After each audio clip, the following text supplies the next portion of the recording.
can bring Barbara. Welcome everyone to the world's first and only research center for beauty, meaning a place in which people can connect with what is beauty for them and to look at the essence of beauty. But we all feel that the emphasis is also moving towards expanding consciousness through beauty. So it's an art center that's expanding its usage, expanding with its users, and expanding your inspirations. So this is the fifth in a series of expanding consciousness evening.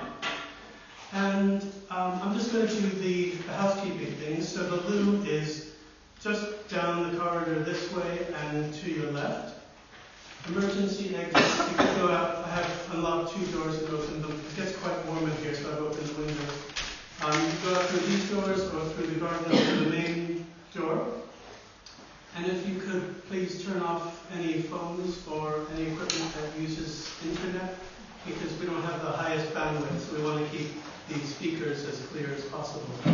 So we're going to be having an introduction from Maggie Luttrell, especially from London, to introduce the subject, and with whom Gail and I are working on a conference on near-death experience for September 2015. And then we'll have three speakers who will be speaking for about 35 minutes each, giving their stories of what happened to them in their profound near-death experiences, and then entering into the question of what is prayer. The idea behind it was basically, after having a series of evenings on near-death experiences, everyone seems to have had near-death experiences, have all said that they see God in a different way. And so I asked them, do you pray? And they all said yes. And I said, well, to whom? Why? How? Especially at times when life gets rough on the emotional and mental level. So, then there'll be about 5 or 10 minutes for question and answer with each of them. So may I turn it over, please, to Maggie Luttrell. Maggie's written a book that is becoming more and more popular called The Gift of Alzheimer's, in which she stayed and worked with her parents in the last years of their lives and saw how they were having equivalent experiences, mystical experiences to out-of-body and near-death experiences. Maggie.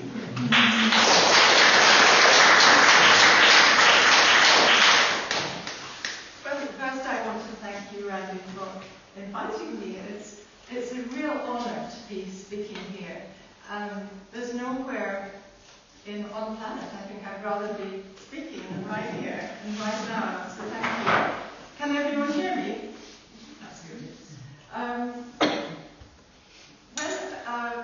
I've just come from the west coast of Scotland, and my niece said, where are you going? What are you going to do?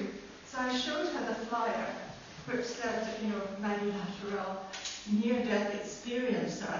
And she looked at me very strangely. And I said, it's all right. I had a spontaneous near-death experience in which I experienced absolute bliss like nothing else I had experienced before or since. And she said, but it sounds like, you talk about racing car drivers or, hairdressers, near-death experiencers, and it started me thinking, and I thought, well, maybe this is something that's ongoing, because I don't know about you, but I've had, throughout my life, a number of precognitive dreams. Now, if you start to think about it, if I dream something that hasn't yet supposedly happened, where am I? Which realm am I in? So I thought, well, yeah, I am not near-death experiencer. I am an out-of-body experiencer. And I imagine that most of you are too. So I'm proposing that if we take this perspective, we all are out-of-body experiences in some sense. And we don't have to have a near-death experience in order to, have some experience in that realm. So I would like to open up your minds, your hearts and souls to that idea, and to carry that with you. And maybe the next time you dream, you might ask yourself, where have I been? Has this been an out-of-body experience? I personally think that when we dream, a lot of the time we go out of our body. And I think that we could make much more of that if we really take that on board and appreciate it for what it is. But when Randy raised this topic of what is prayer, I thought, nobody's ever asked that question. Certainly not of me before. And yet it's a huge question, because you can't ask that question without asking, all the big questions, like, when we pray, who do we pray to? Are we praying to God? Are we praying to the God part of ourselves? Are we praying to our higher selves? I imagine that we are praying to some energy or vibration that is at a higher level of consciousness, and that we have an expectation or wish, desire that at that higher level of consciousness something will happen that we want. But then what do we want? Is what we want legitimate? If we enter this life, as we're told, with the soul plan, do we have any right to deviate from that plan? And if we do, we're talking about, do we have free choice? Do we have free will? Do we have choice? Well, again, I absolutely believe that we do. But I've been thinking so much about this since you raised the question. It's actually quite obsessive about thinking about these questions, because who has choice? How do we come to have choice? And I've been thinking, well, maybe you have to want to have choice. Maybe you have to believe that it's possible. Maybe you have to test it out and find it's possible. And I think there's probably some progression through which we also, through that process, we are tapping into a higher level of consciousness. So I think, yes, we come in with the soul plan, and yes, if we are aware and live our lives with conscious awareness and have the desire to raise our level of consciousness, we have choice. And the experience I had when my mother had Alzheimer's and had a spiritual awakening was that she had more and more choice, the closer she got to the end of her life. But I'm just thinking what other questions it raises. We've got, do we have choice? Yes, others. If we're praying for others, I think there are ethical questions here, because, do we have the right to pray for someone if they haven't requested that we do that? And there may be times when it's not practical to request something. What do we do in cases like that? Well, my own way of dealing with that is to ask for the highest good, to ask that their higher self, recognize what they need, and that the highest, whatever happens, will be for the highest good. But I think these are important questions for us to address when we're praying. And because we're in a liberal society here, the way in which we pray isn't dictated. But I was at an airport recently, and a veiled woman and her husband, we were sitting in chairs waiting for departure at the departure gate, and they bent down on their knees and they prayed. And I thought, that takes real, conviction to do that in such a public place. She had her veil right across her face here, and I really admired them. And I thought, we could learn to pray more often. How often do we pray? Is it when things go wrong, or is it part of our daily, experience? And there's another point I was going to make about that. Maybe it's gone. I said too much. But I think that the connection between having an out-of-body experience and near-death experiences. All the people who have near-death experiences have had out-of-body experiences. And theirs have been maybe at a more profound level because they had, entered into another dimension or another realm. But I think there are, what's the saying in the Bible? In thy house are many mansions. And so there may be many mansions that we can go to here when we're in perfect physical health. And I'd be very interested to hear what, I know that you've been corresponding with them and talking to the three speakers. And it's generated a lot of excitement because it's not a subject that has been discussed that widely. And if I can remember all the details, we've got Barbara Whitfield, who is a therapist, and she specialises in dealing with people with problems of addiction. She's from Atlanta. And we have Dr. Rajiv Party, who's a chief anaesthetist at Bakerfield Hospital in California. And we also have Nancy Clark, who's a cytotechnologist, which means that she does medical diagnosis in hospitals of samples in laboratories. And these three speakers all have in common having had near-death experiences, and they're very excited about talking about prayer this evening. So I think we can listen to what they have to say. Thank you. Thank you.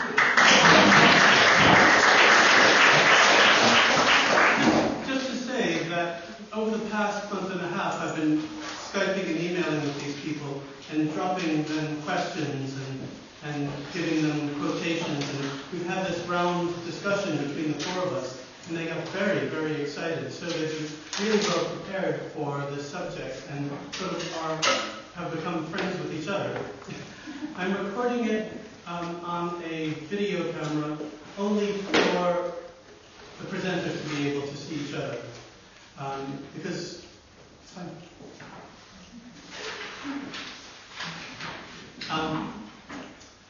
The way this question arose was I was having a Skype with Dr. Evan Alexander, who's a neurosurgeon at Harvard, and he had a profound near-death experience in which he was taken to 3 different realms.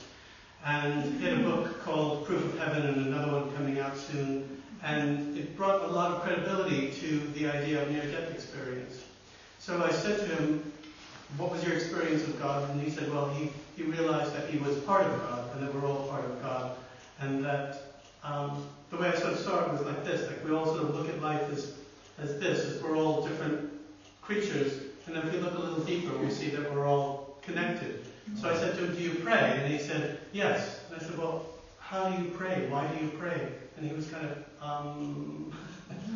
and it was a big question for him too, because he said he did it through meditation. So Barbara Whitfield came in on the first near-death experience evening, but she was particularly good on this subject about prayer. So I wanted to invite her in again, because the first time we had 8 people in 3 hours, and it was really quite quick with all of them. So we thought we'd give them more time. So if my assistant will help. Again, Barbara.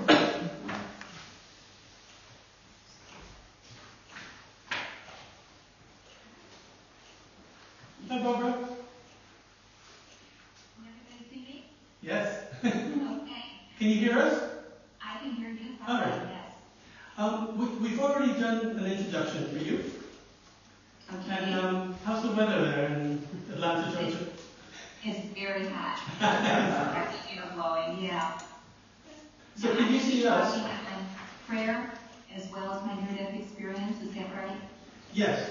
So if you can introduce your story and then enter into your thoughts about what is prayer, considering your own perspective, and then open it up to a conversation. Is that good? Thank you. Thanks for coming. Thanks for coming. Thank you. Welcome, Barbara Whitfield from Atlanta, Georgia.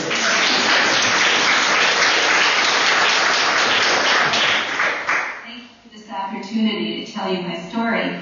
I was born in 1943 in Detroit, Michigan, to a blue-collar family that was very hurt as we all were, by World War II and what happened to the Jews, because I was born into a Jewish family.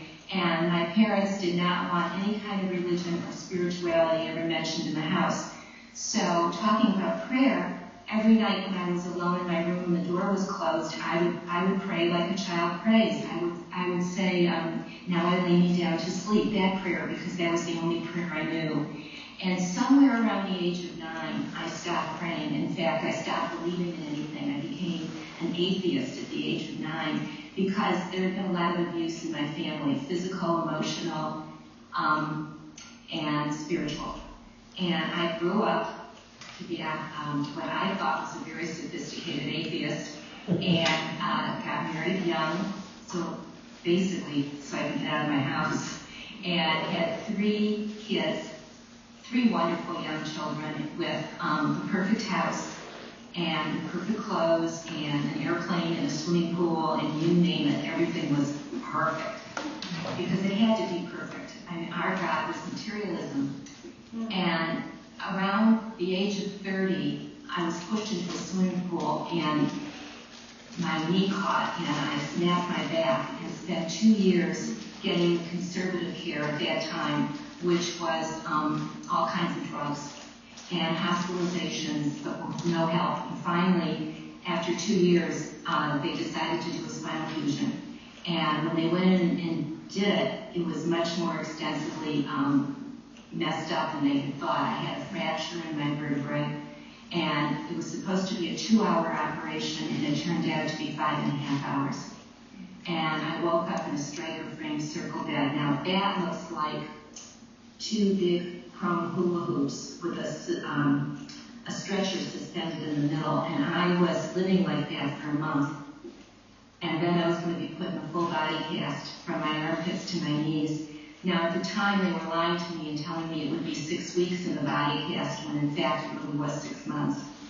So about, not even a week, maybe 3 or 4 days. I lost track of time being in that bed for a month, but around the 3rd or the 4th day, I started to die. What happened was I developed what they call an ileus, where my body swelled up, and then I started to bleed internally, and my blood volume dropped really low.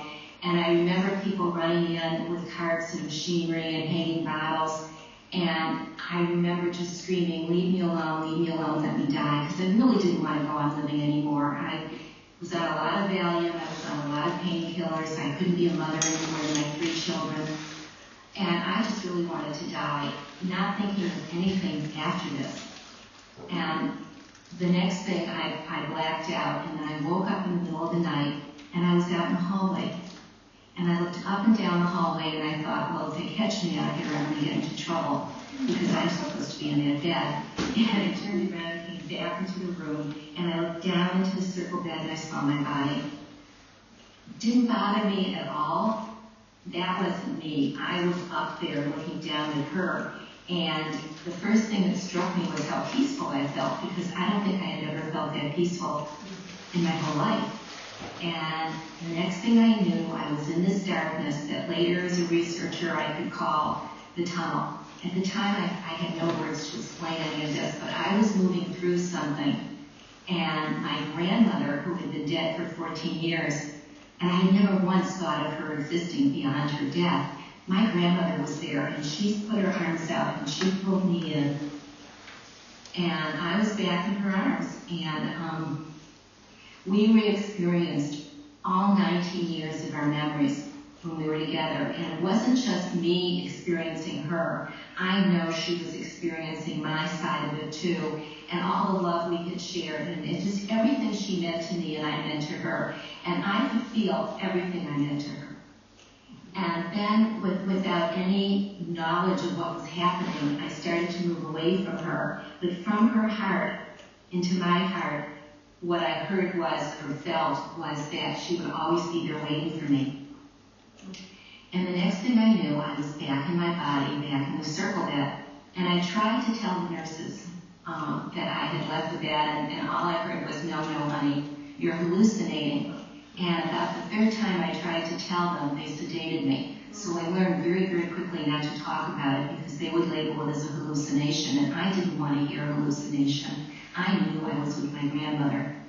Well, close to a week later, it happened again. This time I was lying on my tummy. They rotated me 3 times a day onto another stretcher and then put me on my tummy to air out my back so I wouldn't get body sores and to drain my lungs.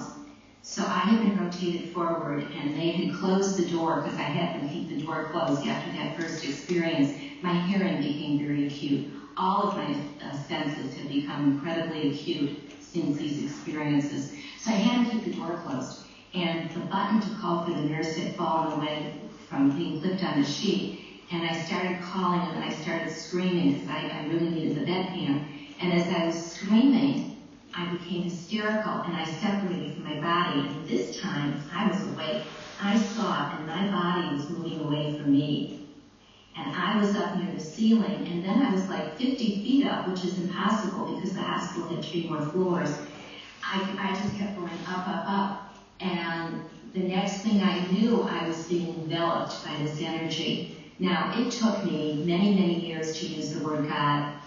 A few years later, when the first Star Wars came out, and they talked about the Force, I said, okay, this is it. I was enveloped by the Force. But God wrapped God's self around me, and I moved into God, and God moved into me.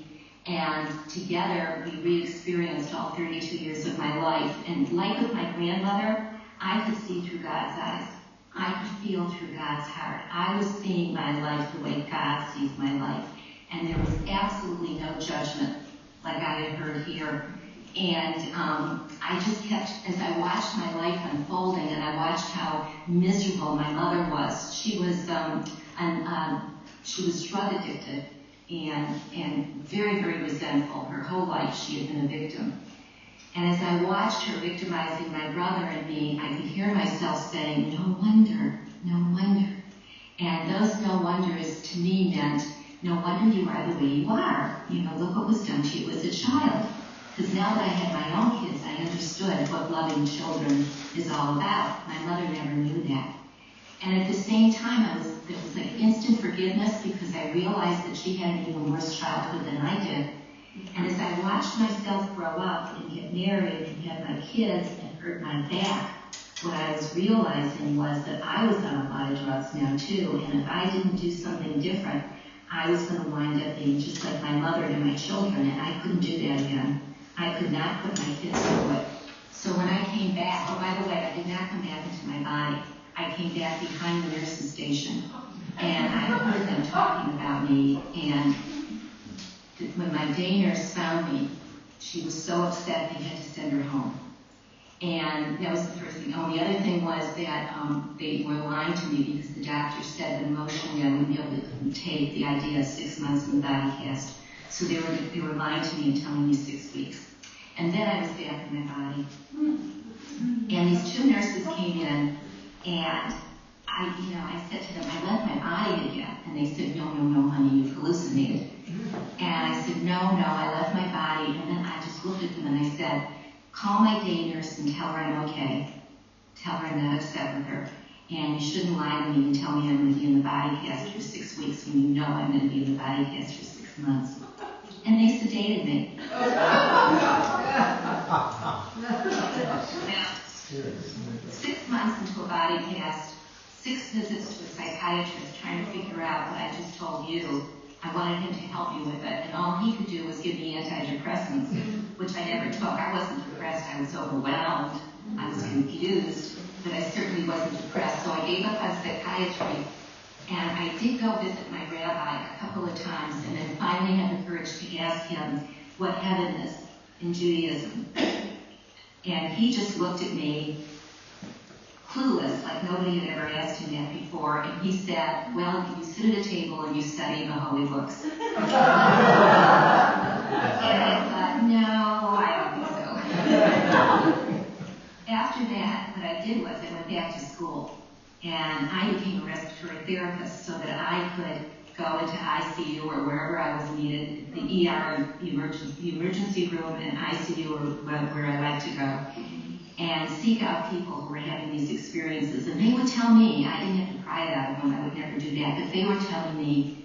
And pretty soon, for the first time since I was a little girl, I found myself praying.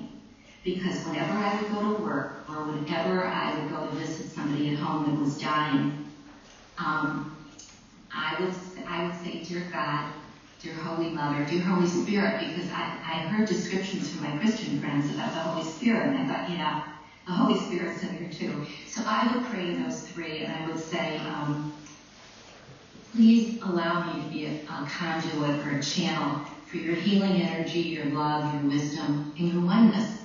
And please help me to get my ego out of the way so you can come through. And then at the end of the day, or the end of the home visit, I would thank God for the privilege of doing what I had just done. And pretty soon I was talking at hospices and nursing conferences, and I was also getting published in this new field that I was calling the emotional needs of critical care patients. This was in the late 70s, and nobody was talking about the emotional needs. So anyway, one thing led to another, and the synchronicities started happening. And the synchronicities to me, can any of you relate to synchronicities, to having these incredible coincidences in your life that's kind of guiding you, kind of pulling you? This was pulling me, all of these coincidences. See, ego pushes, but spirit pulls. And you get a tug, I get a tug in my heart. So all these synchronicities started happening, and it was just unbelievable. So my prayers became prayers of gratitude. It was, thank you, God, for this privilege. And this atheist, can you believe it, saying, thank you, God, for this privilege. And one thing led to another, and I wound up being interviewed by Ken Ring for a couple of his books on the near-death experience, and then I became research assistant to Bruce Grayson in a medical school doing research on the after effects of near-death experiences. And met the husband that I'm married to now, and we have a relationship that every day I have to thank God in a prayer for. And life has just become a prayer. It's like I'm living in a prayer, and I don't even have to ask for things anymore. All I do is give prayers of gratitude. And there's one quote I want to read you from one of my books. This is from the film Harold and Maude from 1971. Harold says to Maude, Maude, do you pray? Maude said, no, I communicate. Harold said, with God? Maude said, with what? With love. With love. Yeah. That reflects to me, just looking at my life now, and my grandchildren, and my children, and my husband, and the patients that I see, and just my life the way it is now, I feel like God aimed me where I needed to be and wanted to be and hoped to be, although I had no idea what that was going to look like. So I would say for me, prayer is thank you for what I have now, and when I have any questions for God, all I have to do is look around and my life will give me the answers. So at this point, I'd like to open this up to questions. Just go with whoever has something to say, do it. Because she can let us know if you can't hear us or if someone needs to speak up louder. Barbara, I remember the last time you spoke through to the Art Center, that you talked about Kundalini.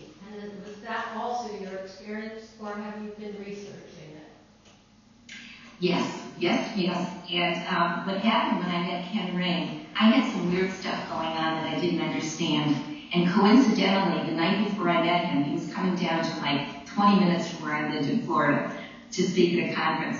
The night before I met him at the conference, I saw this movie called Resurrection. Are any of you familiar with that movie? Yes.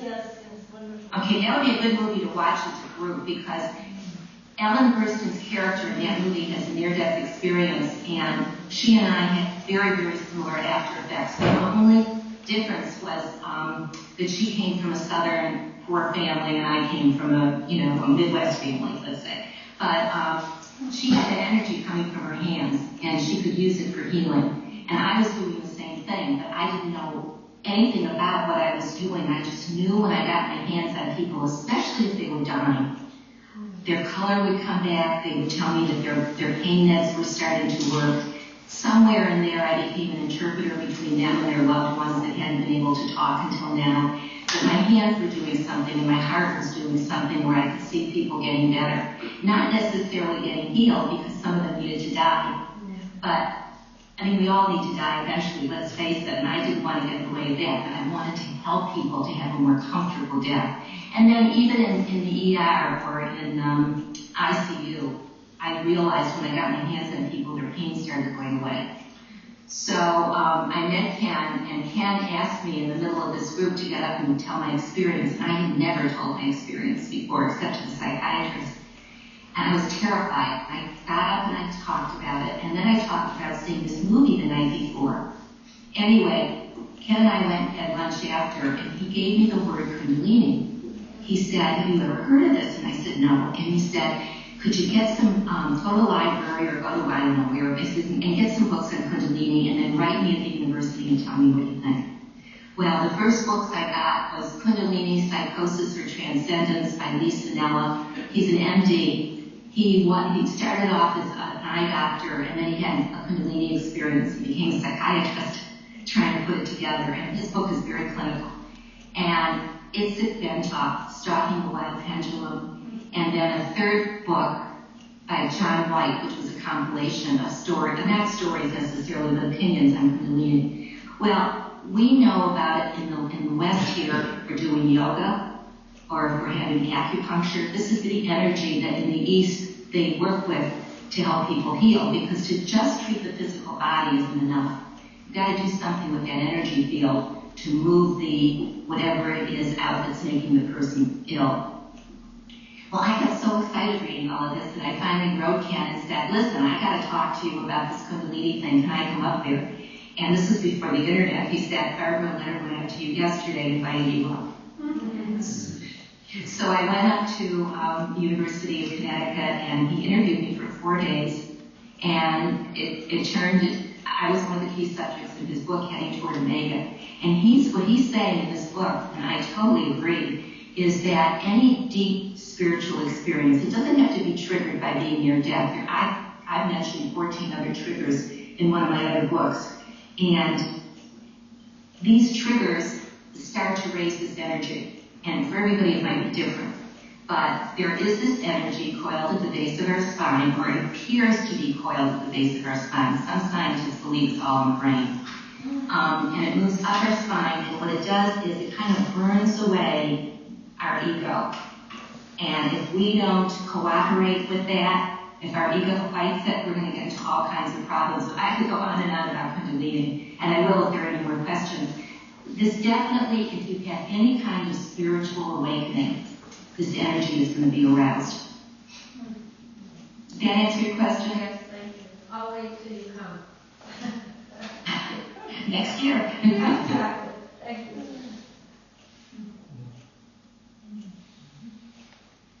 When you say, you use the term prayer,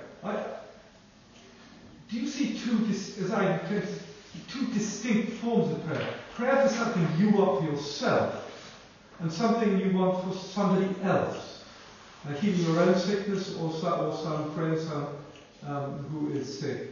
Is that a distinct form of prayer, and do they operate in the same way? I'm having trouble understanding you. You're asking me about the different kinds of prayer? Yes.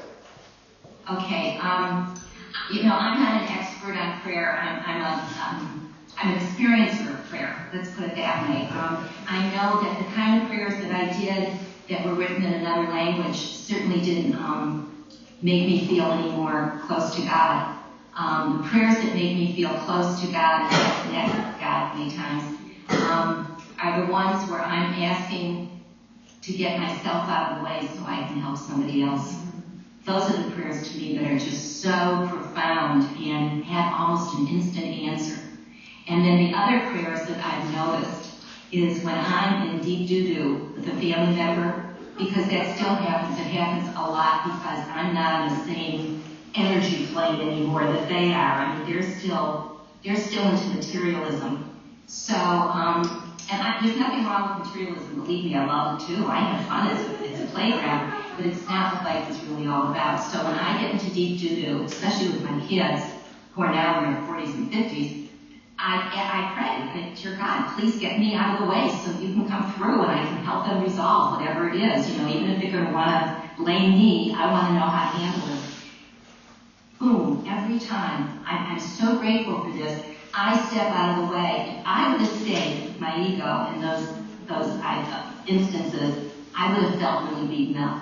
But by stepping out of the way and letting the universe or spirit or God, whatever you want to call it, come through, I can look back on it later and know it was a beautiful experience for me and my loved ones.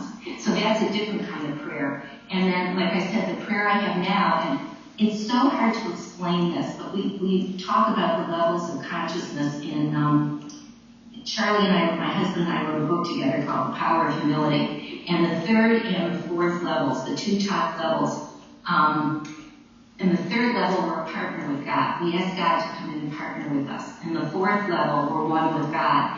And I try to live my life up there. I can't always do it. Obviously, I'm going to slip down. I'm human. But when I'm up there, the prayer is all around me. I'm living in the prayer. The prayer is life, and life is sacred and divine and eternal. So I'm in the prayer all the time. So when I go to bed now, instead of going, now I lay me down to sleep, I say, God, thank you. Thank you for this glorious day. Thank you for my life. Thank you for my loved ones. And I don't have to ask anymore because it's coming. It's always there, ready when I ask.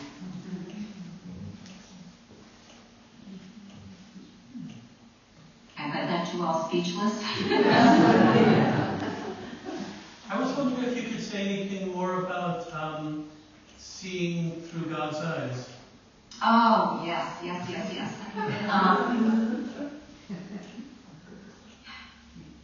When I was in my NDE and God was holding me, I could feel what God was feeling in God's heart, and there's absolutely no judgment. It was all unconditional love. It was just loving me and loving every experience and loving, well, for me, the big message that I got was that I was trying so hard to be good, but I kept labeling myself as bad.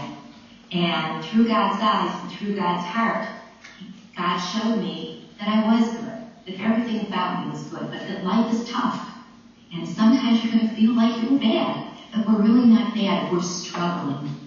So with that, and after I cleaned out some of the yuck in my life, because I finally got a divorce 9 years later, I tried everything under the sun to get my husband to understand this. And he just did not want to go along with any of this. He wanted me to go back to the way I was, which meant going on rebellion. So after the divorce, and once I got going in my own life, I started seeing everything like God was still embracing me, like I was still seeing through God's heart, because I was seeing even the struggles as being divine. Everything's divine, we just don't know it. So sooner or later, my ego started fading a little bit because it couldn't catch me anymore. It couldn't tell me that I was doing wrong or being bad. And the more that happened, the more I was seeing through God's eyes and not through my ego's eyes. Why do we have an ego? Why do we have an ego? Well, you know, I truly believe that our ego is there if we would only have everything we need when we're growing up. Our ego is there as our servant. Our ego is the left hemisphere of our brain. It's our intellect. It, balances our checkbooks and does all those intellectual things that only the left hemisphere of our brain can do. Our right hemisphere is where our spiritual experiences are. And the ego is just there as a sidekick. But because I know in my own world, and for my patients too, because we were abused as kids, our ego took over, and our true self, what my husband calls the child within, and what I call the soul, goes into hiding to protect itself, and the ego takes over and tries to protect us, but pretty soon the ego decides it's God.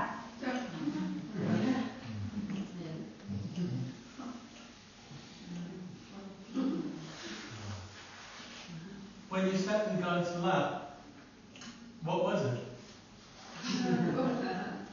Well, we weren't sitting on a throne, I can tell you that. I was this pinpoint of consciousness. I was this pinpoint of awareness. Maybe like a little spark of light. And then this light came into me. This energy came in and surrounded me and let me be it too. We were one for that instant, or that 32 years. It seemed to take 32 years. And it was just, it was more kinesthetic than visual. Visual was life review, but God was something that I felt deeply in my being and realized that if we could ever get through with all of our issues, we would meet God in ourselves. That we are all God deep down. But you can't talk that way because religion's going to come after you for that. But deep down we are God. And therefore we're praying to ourselves. Yes, in many ways we are. We're praying to the God within.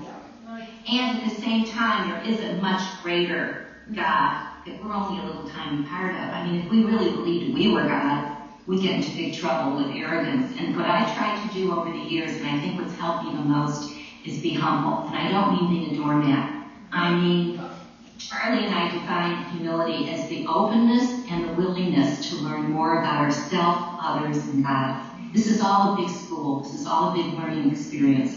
And with humility, I can get there. But with arrogance, I get nowhere. Why do people want to come back? I want to come back. We were just talking about this the other day. If you're really interested more about all the NDE stuff, there's a wonderful blog called New Heaven, New Earth. And some of the people on it were saying they never want to come back, they just want to stay there. And I want to keep coming back. And my reasoning is, and I learned this, we used to have support groups for near-death experiencers. Dr. Grayson and I would run support groups at the university. And what we were hearing a lot was people grieving for the light, grieving for wanting to be back there, wanting to be in that place. And what I learned over the years is it's not that place. That place is here. That place is everywhere. It's who we were when we had our NDEs. We were our true self, soul, our child within, in touch, connected to God. And we can do that here and now. And when we get to do that here and now, this is a playground. We still have troubles and we still have to pay bills. But this is the playground. I don't think it's that much fun over on the other side. Do you ever get confused between which side you are? Or have you met people that you're working with that have got confused about which bit they're in and not always sure whether they're dead or alive, that kind of thing? Well, there's two kinds of not knowing if you're dead or alive. There's those lost spirits that don't know they're dead, that don't know where to go and need to be helped. But then for someone like me and a lot of the people I know now that have had, an NDE a long time ago and we worked really hard on ourselves, we're here. Here is there too. If you're in the moment, if you're in the now, be here now is what Ram Dass said years ago. If we're in the moment, completely in the moment, if my ego's not dragging me back with guilt from the past, or my ego's not dragging me into the future with all kinds of fear, if I can be right here, right now, this is both sides. This is life. This is eternity. This is the game, guys. Enjoy it. Barbara, it sounds like you had some years that were incredibly painful with your accident and all your surgeries, and Absolutely. And you say now that everything is good and everything is perfect, and I'm trying to live that way more and more. Not perfect, please. I can't do perfect. Okay. Everything happens really good. I went through years of hell. I really did. And that my first book, I just kind of glazed over it, saying that I had a painful childhood with a lot of abuse, and that I married somebody who was just like my mother. Why do we do that? And the kids kept going, but my life was very uncomfortable. And then when I came back from my NDE, it took me another 9 years to clear out what I couldn't live with anymore. I had to make a decision that I was more important than my husband's ego. And from then, there was like, I married Charlie 10 years later, so there was like some years where I just didn't know if I was going to be a bad lady, if the research money or, was drained or whatever. I've gone through some hard times, but it's been worth it, and I would do it all over again.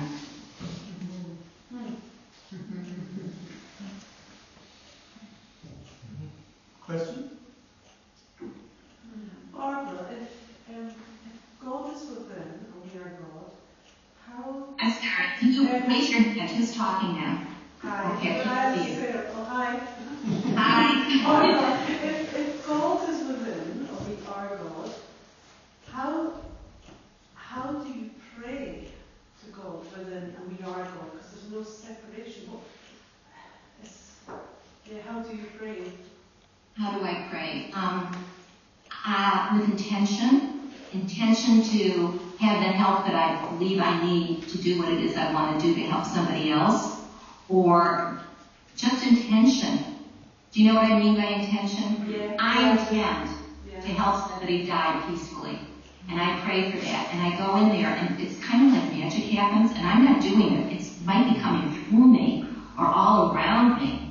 But that person dies peacefully, even though the family members were up in arms. They settle down. Everybody settles down. So that's what I mean by that. And I don't want to leave you with the idea that we are God. All of us together on this planet, collectively, are part of God. But there's something much bigger that's a divine mystery that I can't explain. But we're spirit. We came from spirit and we'll go back to spirit. We have these physical bodies now to learn, to expand our spirit. But we were spirit before we came here, and we'll be spirit again after we leave. And we are spirit right now. Barbara, hi. An odd question. Do you experience sound and colour in that state? Could you describe any of it? When I meditate, it's a color show.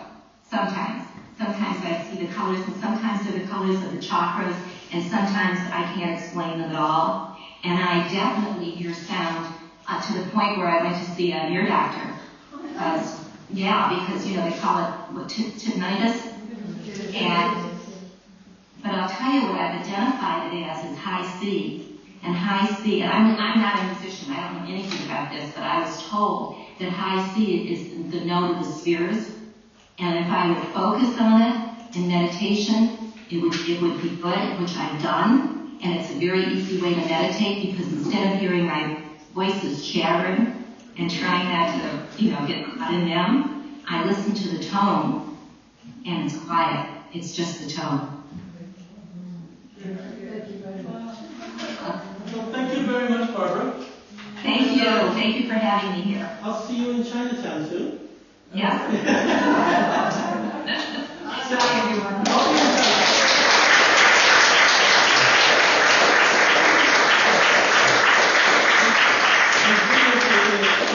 Just for the presenters. So I'm going to try to figure out how to make them into DVD and get that to you, so you can see what Rajiv and Nancy were saying as well.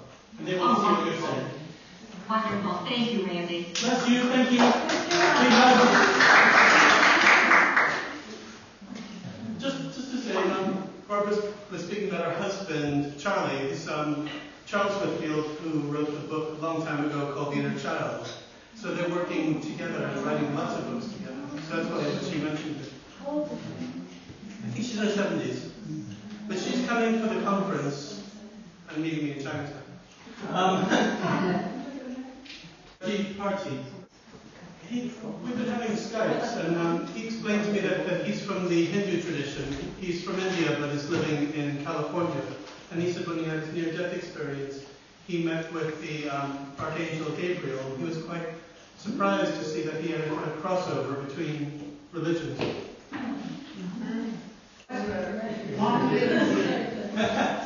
So I've already introduced you. If you'd like to tell us, if you want to start something about your background and your story, and then we'll have a conversation about, to hear your thoughts about prayer, and then have question and answer. Just to let you know, I'm videotaping it just for you and Barbara and Nancy, so you can see what everyone else has said. And I'll send that to you. You know, short my background, I'm a physician by training. I came to the United States in 1982 and I'm an American citizen. And I had prostate cancer about 3 years ago, and then I had to have surgery. And during surgery I was septic and had severe infection. And that's when I had the near-death experience. That time it was very scary, but now I'm very, very, very, very thankful to Divine. It totally transformed me from a materialistic, almost agnostic person to a believing in God, His grace, and trust in Him. And from materialistic, I used to own a 11,000 square foot house and moved to a smaller house. I used to drive expensive cars, but now I drive a regular car. So it totally changed me. My relationship with my sons totally changed. With my wife totally changed. It became a love at the spiritual level rather than more superficial physical level. And prayer is very important part of my day-to-day routine and after my near-death experience. Like prayer, what I understand is communion with God. When we are talking to God, and the sister thing which I do often is meditation, twice a day. And meditation is when God talks to us. You know, prayer gives us a feeling of trust in the higher power. As some of you must know that it is a part of Alcohol Anonymous. When you surrender to God, when you ask for His grace, you know the grace of God is always flowing. The wind is always blowing of love and unconditional love.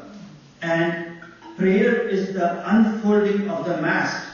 So the wind of God's love can take us wherever we want to go. And I used to pray before my near-death experience too, but it was more of a selfish prayer. Oh God, give me a big house, let me have this thing, let me have that thing.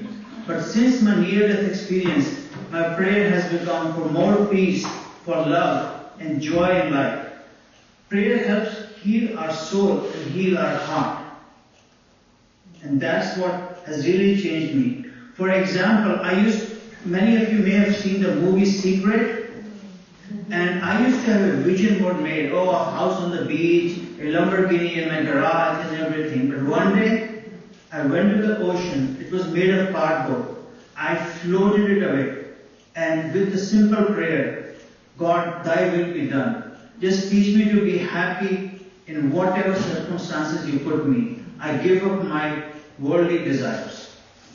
So that is a totally unselfish prayer.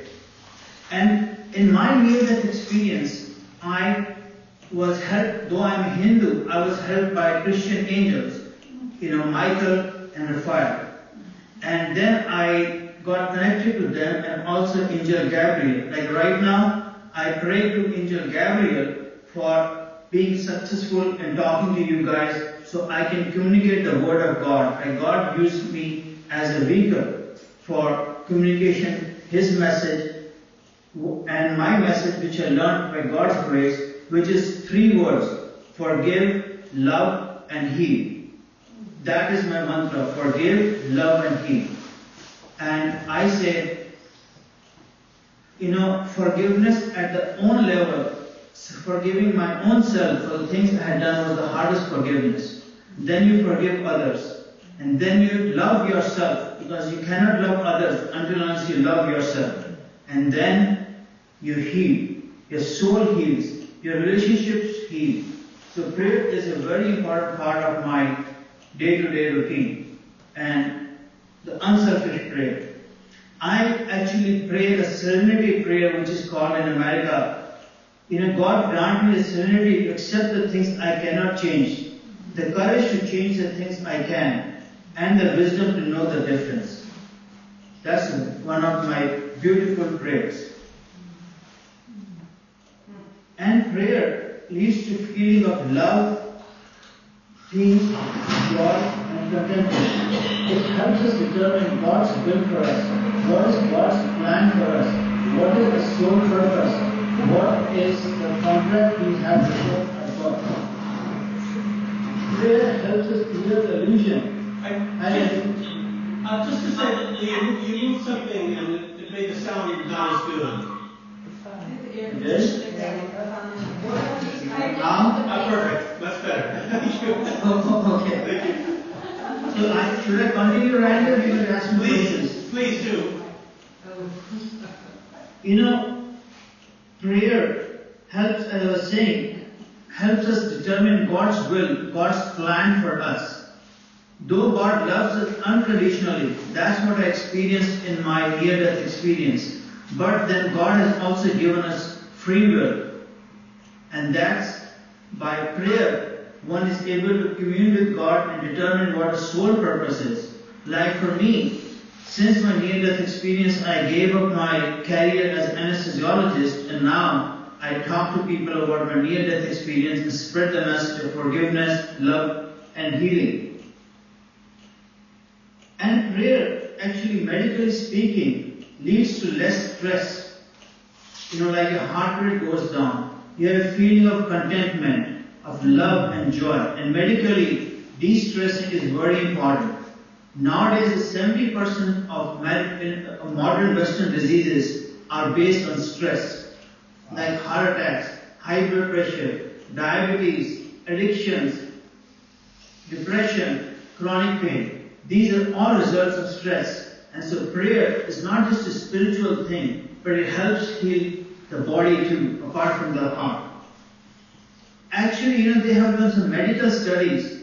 People who are religious and pray for, if they are admitted to hospital for surgery, they go home much, much earlier. And they live much, much longer in life. So prayer helps people live longer, a more healthy life.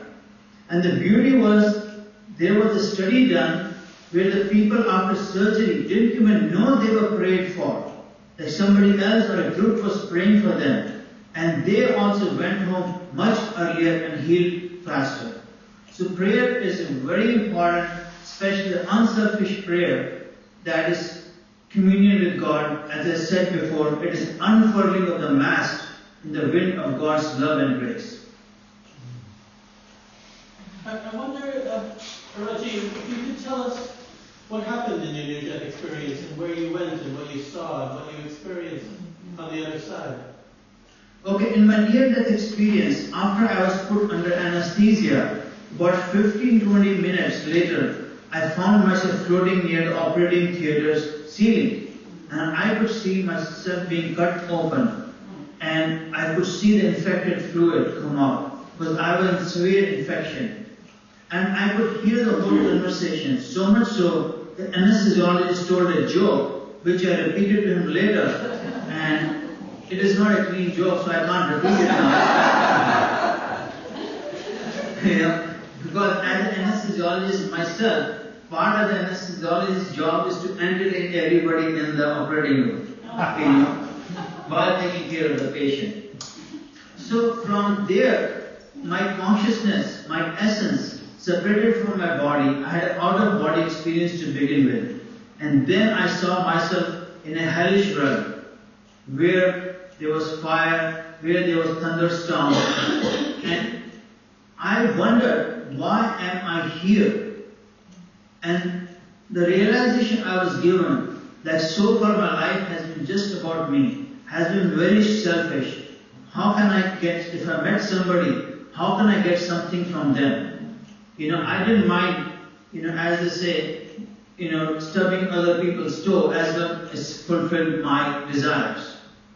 And then I made a promise to myself and prayed to God that if I get out of this place, I'll lead a totally different life.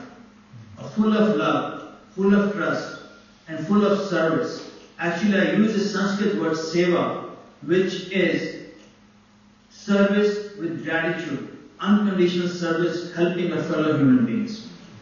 And then, while I was in prayer, my father, who had been very abusive to me in my childhood physically, he used to believe one of the old British sayings we had in India, spare the rod, spoil the child.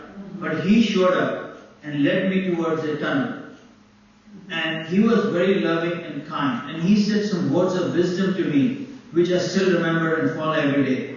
He said, "My son, if you keep your consciousness clear and you're truthful to your own self, the divine, the universe will take care of you." And in the tunnel, I had a review of my present life. It was a review in the third person. For example, it was like a movie playing in front of me, and I could feel what the other person was feeling, both joy and sadness, or if I was cruel to somebody, what they were feeling. And then for me, the most amazing part was that I had a review of two of my past lives. One was when I was a poppy farmer in Afghanistan, and I started eating the sap from the poppy plants myself, and I got addicted to poppy. And that addiction tendency showed up in this life when I got addicted to pain medications. And in the other life, I was a cruel prince. I still remember very well whipping the poor farmers. They were wearing tattered clothes. And that nature continued in my present life before my NDE, of being selfish, of being uncaring, unloving.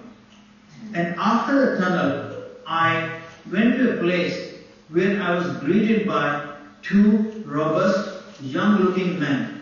And I was shocked that what happened to the thousands of Indian gods and goddesses. I was hoping to see them, but I was greeted by two angels, Michael and Raphael. And that made total sense to me, because Michael is the angel of strength, and Raphael is the angel of healing, for doctors. And then they guided me with the wisdom, and they guided me towards the meadows, which was green, so beautifully green, with roses of different colors, which we don't see on earth. And there was a sweet aroma to the air, which was very gentle breeze blowing. And then I was in the presence of a light being. The light being was like 1,000 suns at the same time, but it did not hurt the eyes. And I felt supreme peace, supreme cosmic peace, and unconditional love. I felt to be a part of the light being, but at the same time separate from it. Like I can describe it in the earthly terms, like a wave and the ocean. Wave is separate from the ocean, but at the same time, the wave is connected to the ocean.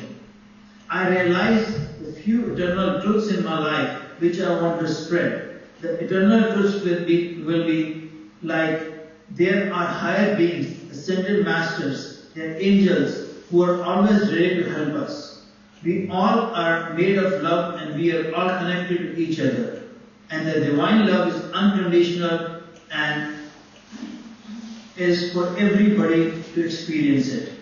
That we have all past lives which do have effects in this life. And love is the total, what I would bring the message totally. I was given the understanding, like telepathically, that my life will be spared. But my life will totally change after my NDE. Like, as I mentioned before, I have to serve the people and live a less materialistic life. Lead a simple, pure life, full of love and being helpful to the other people. And for this transformation is the biggest proof of my NDE. Like things started happening in my life to bring my love, peace to everybody. Like what, for instance?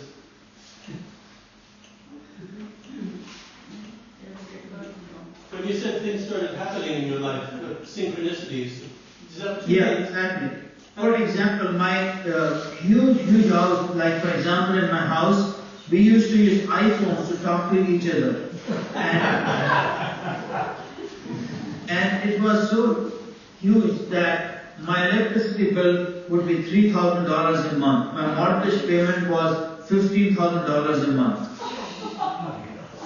It was not for sale, but my friend, a plastic surgeon, came to see me after my surgery, and he said, "Raj, you have a beautiful house. I want to buy it." I said it is not for sale. But then we made a commitment that what we did was, he had a small house from his residency days. I bought his house, he bought my house, and there was no real estate agent involved, just an escrow company who made the transaction possible. So this is one of the examples like how things started happening.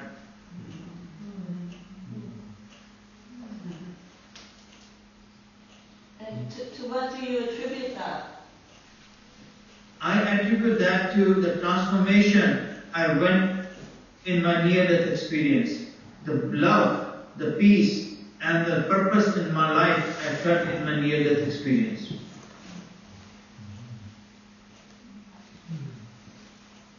Did you think that the big house and the cars and everything gave you the feeling of success before that you then didn't need anymore?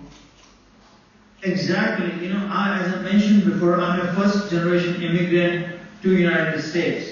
And when one comes, I came with only $500 in my pocket to USA. And then I achieved this quote unquote American dream, but it became a runaway American dream. And I was trying to prove it to myself and to my friends that I'm very successful.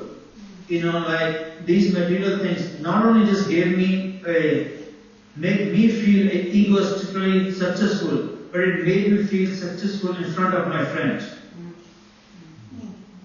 That competition was always there. I have a bigger car, bigger house, more expensive car with my friends. And you've replaced that with love instead? I replace with love, and I don't even care what other people think. That's very important, because now I commune with God on a regular basis. Now it does not bother me that, I'm driving an ordinary car or I'm living in an ordinary house. I'm above it now.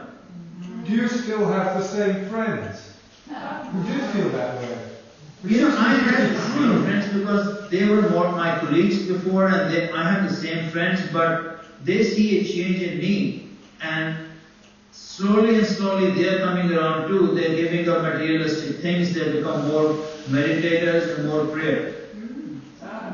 Okay. Like they say, the transformation rubs on other people. If you go to a room where everybody is sad, you become sad too. If you go in the presence of people who are spiritual, healthy, full of joy, one becomes that too. So maybe I'm having an effect on them. I hope so. In Hinduism, people are taught that they're all embodiments of the divine.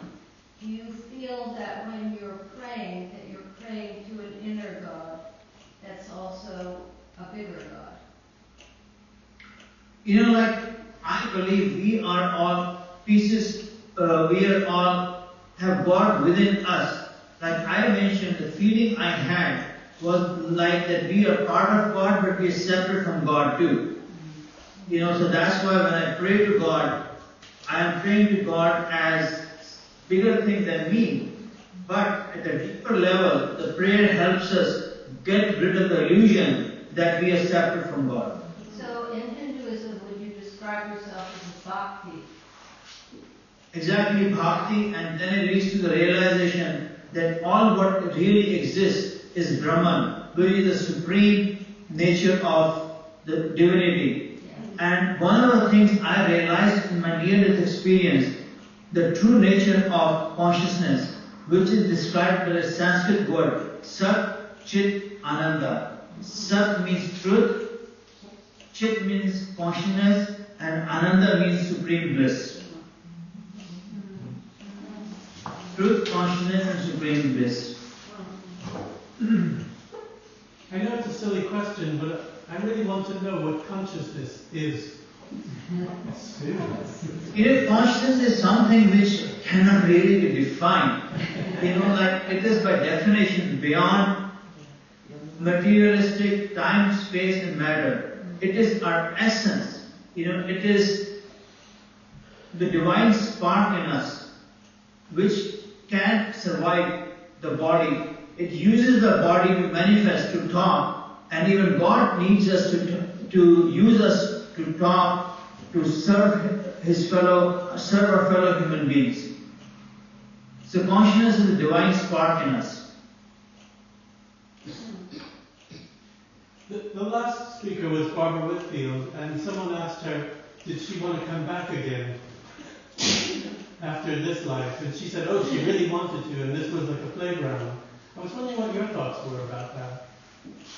You know, like in Hinduism, they ask, oh God, please save me from the circle of life and death, and I never come back. But my own personal belief, I wanted to come back, and I do want to come back in the next life too, so I can serve other people and experience supreme bliss and peace. So I do want to come back from my NDE, and also, if you guys believe in rebirth in my next life also. If one just does not believe in rebirth, and one believes that this is it, and they take this life completely 100% seriously, that's so different from those of us in this room and yourself who want to understand that this is a serious learning experience, but it's not everything, and especially with your having past life experiences. And it's someone said to me, oh, we're not supposed to know about this. We're supposed to take this game, this one life, incredibly seriously.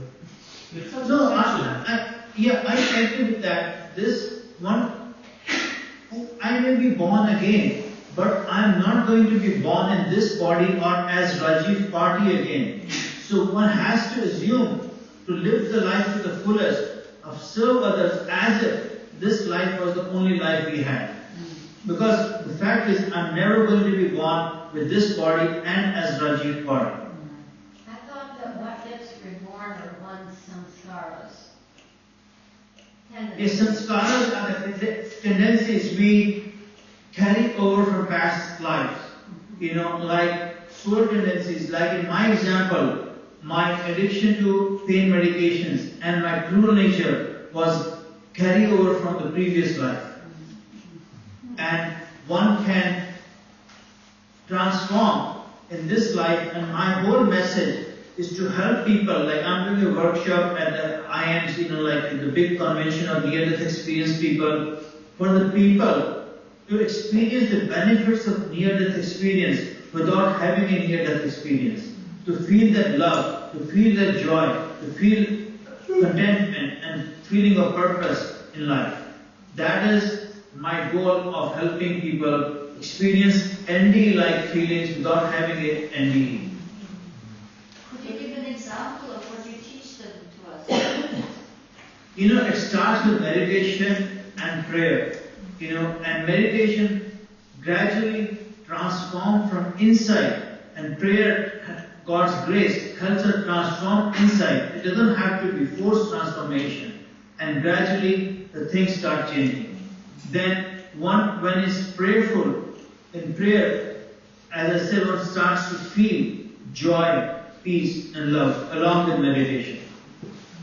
So my answer to experience the NDE-like experience is through love, through prayer and through meditation and serving others. When you grew up, did you have a guru? When I grew up, I didn't have a guru. I was a physician, and I considered religion and spiritual things as superstitions. But we're going to have to move on to Nancy now. And I think that the representation of the angel hanging around your neck did a really great job for Yeah, working with you. The angel of communication. It was wonderful, so thank you so very much. And Thank you'll be you. interested.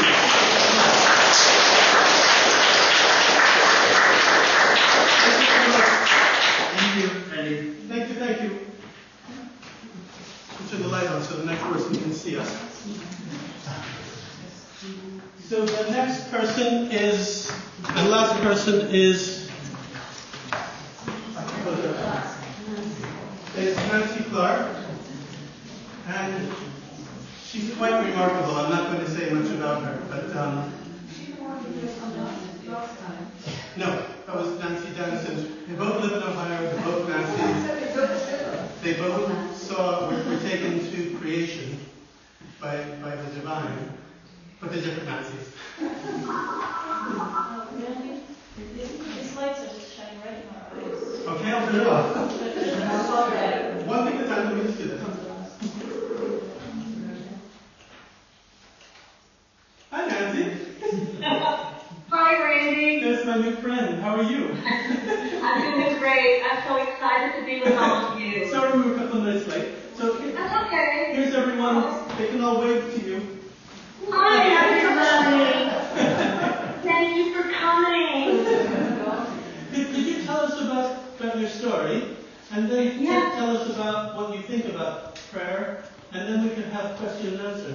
I've already told everyone just to alert them to the fact that you're very wonderful.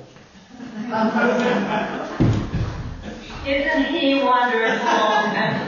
Isn't he beautiful? Could you do the camera so we can see more of her? In the dark.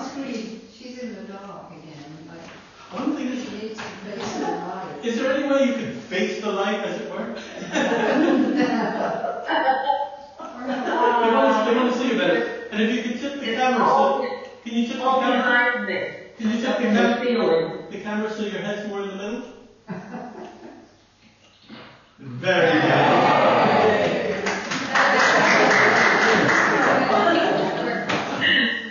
This is my first Skype session, so I'm moving. Welcome to Pittsburgh. Perfect. Very lovely. Okay, you want me to start now? Would you please? Okay. Okay, a little bit about me. I certainly can't give the whole complete story because of the time element, but briefly, I first started to become aware of my inner presence with God as a small child. I was raised Ukrainian Catholic. I went to the Ukrainian church where all the Ukrainian immigrants came from, and the priest spoke nothing except Ukrainian, not a single English word.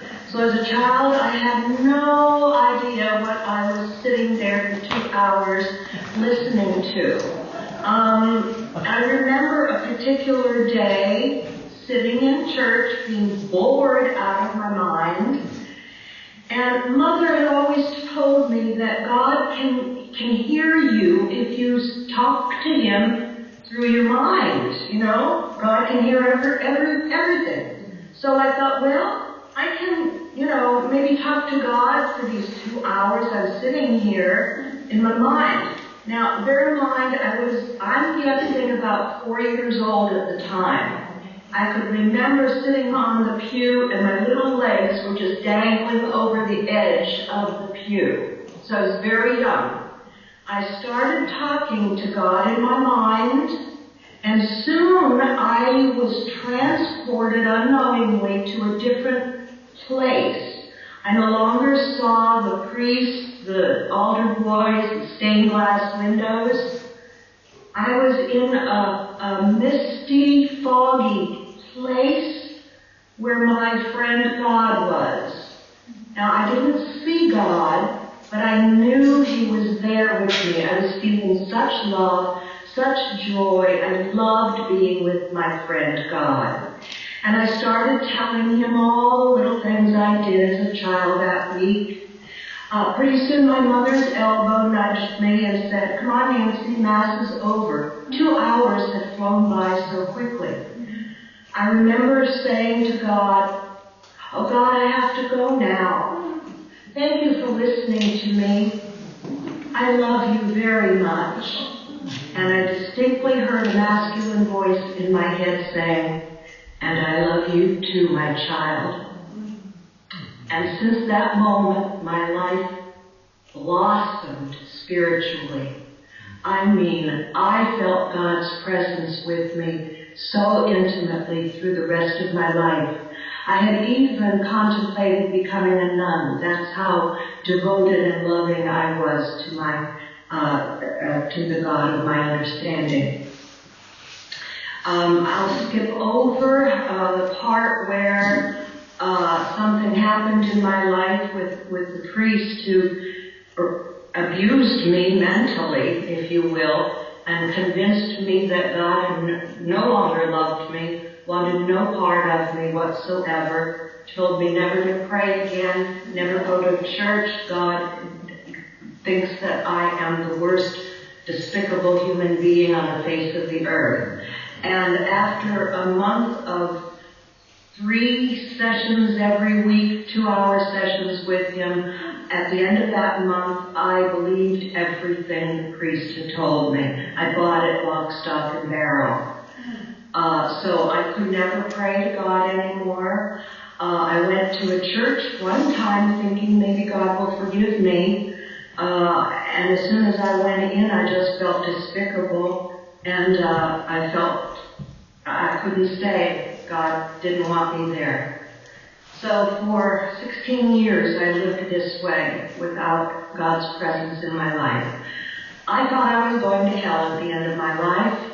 I accepted that, but I always loved God. That never prevented me from continuing my love for God. I'm married, and during my pregnancy, I had a very difficult pregnancy. I developed toxemia, eclampsia, a pregnancy marked by extreme high blood pressure, edema, and I experienced convulsions. I died on the delivery table. I remember lifting out of my physical body, looking at my physical body on the table below, feeling total detachment for what I was looking at. I mean, I was looking at my body as if I was throwing away an old coat that I didn't need anymore. I, however, was in a different place. I was in a dark place, but feeling extreme peace and joy, bliss. The nurse below was pounding on my chest. Come back, Nancy, come back. I didn't want to come back. I was fine where I was, thank you. In fact, I wanted to be where I was. I saw a light coming toward me. I felt that I was in the presence of God. I was so jubilant. There was some love emanating toward me, but this nurse, she was interrupting me. Come back, Nancy, you have a son, come back. And the medical staff below, they were very busy and there was a lot of commotion, and I couldn't understand why they were so preoccupied with my body down there. I could hear everything, see everything, and I was loving where I was. I just wanted to go toward the light. But I had to make a decision because I felt like this rubber band being pulled in 2 different directions. I made the decision to come back, like the nurse said. The next recollection I have is waking up and feeling that I was lying on a cold metal surface, and something was covering me from head to toe. It was a sheet, and I pulled the sheet down to my neck, and I could hear noise in the room because I'm lying down, so I'm only looking at the ceiling. I turned my face to my right, and I saw another body lying on a gurney with a sheet covering it the same way I was. I turned to center again and lost consciousness. I remember then waking up in another room in the hospital. I wondered what in the world happened. Was that the morgue that I woke up in? I wanted to ask my doctor questions when he arrived, and so I did. And he looked at me in a surprised manner and said, nothing happened. Nothing happened. Yes, something happened. Something went wrong. Please tell me. He refused to tell me. After I persisted, he said, all right, look. He said, I'm afraid if I told you what happened, it would cause so much psychological damage that you would never ever want to have children again. So, from this day forward, move on with your life. don't look back. And he exited out as quickly as he came in. Now, years later, I had my medical records summoned, and in those records it says that I had a normal delivery. Some doctors in the research area of near-death experiences that I've discussed this with said back in those days, in the early 1960s, we didn't have the control methods, patients' medical charts the way we do today. And rather than risk a lawsuit for the hospital, the doctors, it was much easier just to say that I had a normal delivery. But I know what happened, and no one can take that away from me. No. So 16 years later, I had my big experience. And that happened during a eulogy that I was presenting. The eulogy itself was written not by me. I am certain of that. I think that it was written by my deceased friend's spiritual presence in a way that is very astounding. But anyway, during the viewing one evening, I went up to the minister who was going to simply read the eulogy that I was going to write up. I didn't feel comfortable delivering it myself, so I went up to him and I said, I understand you will be reading the eulogy that I wrote tomorrow. Would you please do me a favor and pray for me that I will be able to write this eulogy? Because I know that God won't listen to my prayers, but I know He will listen to you because you are a minister and you are close to God. Well, he looked at me like, well, what do you mean He won't listen to your prayers?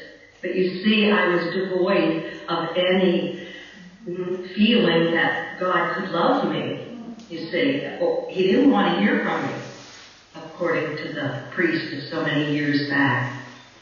Well, the eulogy was written, and the next day, when I was prepared to deliver the eulogy, I felt my deceased friend's presence with me. I saw him through not my physical eyes, but from some other means. I say spiritual eyes, if you will. I approached the podium and was prepared simply to read the eulogy because I wasn't familiar with it. I read about 3 sentences. I lifted my head from the left turn, and there, from the left-hand corner of the room, I saw the light coming toward me. It was the same light that I had experienced when I had died years before. It was the same God. The same God. And it was such an outpouring of love for me that I felt. The love was indescribable. I wish I could tell you what it felt like. There are no human words to adequately tell you the love. I'm so sorry. I've given this talk maybe 100, 200 times, 35 years of doing it. I can never get past that point.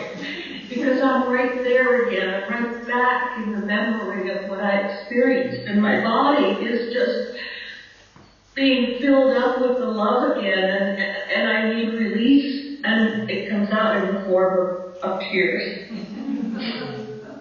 Anyway, the light completely encircled me. And I felt movement like a whirlpool being drawn up into the light. God. I became one with God. We were merged into oneness. I was no longer a separate I, Nancy, and God was separate. We were one. We lifted up out of the funeral, out over the city, the state, the planet. We moved through the dark universe at a tremendous rate of speed. Everything that was taking place communication-wise was telepathic. There was no time. So everything that was happening during my experience happened at the same time, if you will. So there was a lot of information happening all at once. The eulogy took about 15 minutes. So that was the length of my experience. But it takes me hours to tell the whole story. It didn't just happen in 15 minutes. It happened in a nanosecond. We stopped midway in the universe where I was able to see approximately 11 different dimensions. This is very hard for me to understand myself because it was not like a three-dimensional dimension that we are accustomed to on this planet Earth. It was much, much different. I have no words for it.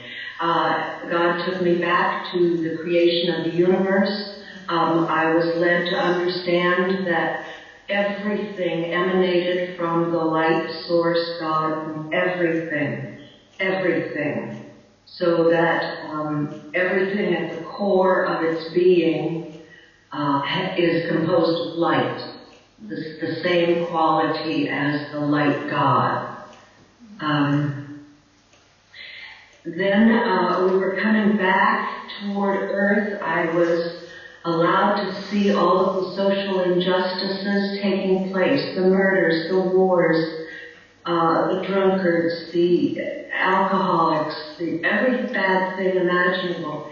And because I was one with the light of God, I understood everything was taking place the way it was supposed to happen, ultimately for a higher spiritual good.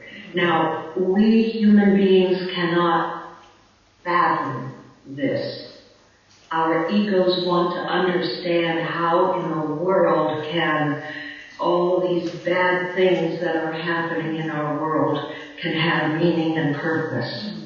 I'm not going to even try to explain that because even in my own humanness now, I come back with a lot of the same questions. But I always go back to my experience realizing that once we are on the other side, once we are with the light of God, everything becomes crystal clear. We understand everything that was hidden from us while we are here on Earth. And it does make sense. I had a life review. I understood that the meaning and purpose to our lives was to love, to learn how to love. And my life review showed me scenes where I was challenged by that. How many times did I refuse to be kind to someone when they needed a bit of kindness? How many times did I beat myself up with guilt feelings or anything that was unloving? And this was a very painful life review. I wanted to stay with the light of God, but God said, no, you cannot stay. I have work for you to do. You're to become a communicator. You're to speak and to write what I'm revealing to you. But first, before you give me your word, I want to show you both the negative and positive aspects of the work I'm calling you to do. And with that, I was given a life preview. I was shown instances where I was speaking in front of audiences. The negative aspects were people snickering, people walking out of my talks, people calling me crazy, fanatical. I was shown all of my friends would leave me because they would think I was crazy. I was shown my own family would not believe me. The positive aspect of my work, again, I was shown being a communicator. This time I saw all these little red hearts from audience members being lifted up, higher and higher toward Christ consciousness, toward God consciousness, to higher consciousness, if you will. And that was wonderful to see. Oh, that was wonderful. I said, yes, I will dedicate my life to you, God. For the remainder of my life, I will speak and write until I draw my final breath for you. And once I did that, total knowledge then was given to me from the beginning of time to the end of time, really. I'm not allowed to remember everything, however. This is the same that all near-death experiencers have revealed. They can only remember parts of it. Or perhaps God or the light doesn't want us to bring back everything. And so a lot of that is not for us to say.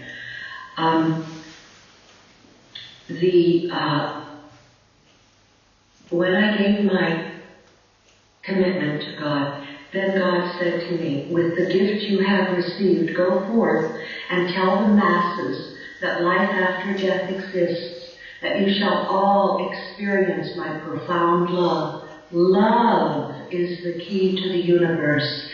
That was really resonating in my consciousness. Love is the key to the universe. You must all learn to live in peace and harmony with one another while you have the chance. This will be a very difficult task for you, my child, but you shall do it. You are loved. And when that happened, I realized that the experience was ending and the light was beginning to fade away. I can't tell you how devastated I was that the separation was beginning to take place and I was returning back into my physical body, ending up with the eulogy. But I knew that one day I would go back to the light God again following my death, and it would be a wonderful reunion again. In the meantime, I promised God, and a promise is a promise, and I've been doing that ever since 1979. My life dramatically changed after that. God is the center of my life, the periphery of my life, the circumference of my life. It is the all of my being. My prayer life has developed into such a state of being. That's what I really call prayer. A state of being rather than an act of doing. Prayer is an attitude of the heart. You know, when we experience this need to connect to God, to the source, the creator, the universe, whatever name you're comfortable using, we're praying, whether we use words or not. It is this inner state that brings up a feeling inside of us that we are in the presence of the divine. Okay? My prayer life, I've got to be honest with you, most of my daily life is a prayer. By that I mean, I'm not necessarily petitioning God for any specific purpose. Those prayers are good. God wants us to come to Him with our needs, and God will supply our needs for us if it is for our highest good. But prayer can also take the form of simply being, feeling the love that God has for us. And we can feel that when we're sitting by a stream, sitting on the couch watching TV and not really watching TV, but tuning inward to feel a connection with God. A lot of my prayer is talking to God throughout the day. I've got to be honest and tell you that most of my day I'm talking to God in some way or another. Praising God for all the blessings that have been given to me, friends, family, life mission, opportunities that pop up and just plop in my lap without me even asking for opportunities. For instance, like this session with all of you. I did nothing. The opportunity presented itself to me as an invitation, and I simply accepted. And I feel so blessed to be with all of you, sharing this with you. I see all these little red hearts being lifted up as I look out among you. And it's beautiful. It's beautiful.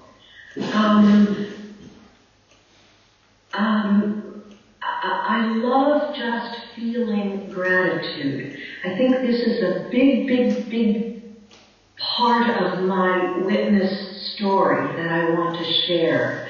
I think when we express gratitude, our prayers become more effective because we truly are opening ourselves up to experience the oneness of others and the blessed, sacred holiness of our inner being.